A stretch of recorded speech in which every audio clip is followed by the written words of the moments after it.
اللہ الرحمن الرحیم۔ السلام علیکم ناظرین، آپ دیکھ رہے ہیں HBS نیوز رپورٹ ذیشان علی۔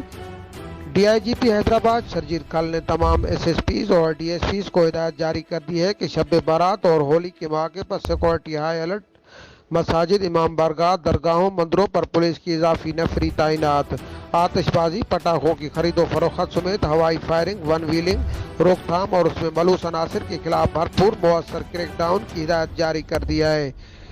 DIGP حیدرآباد شرجیل خان نے تمام والدین سے اپیل کیا ہے کہ اپنے بچوں پر کڑی نظر رکھیں اور انہیں متنبہ کریں کہ وہ شب بارات کے موقع پر آتش بازی، بغیر سیلنسر موٹر سائیکل اور جان لیوا ون ویلنگ سے اجتناب کریں۔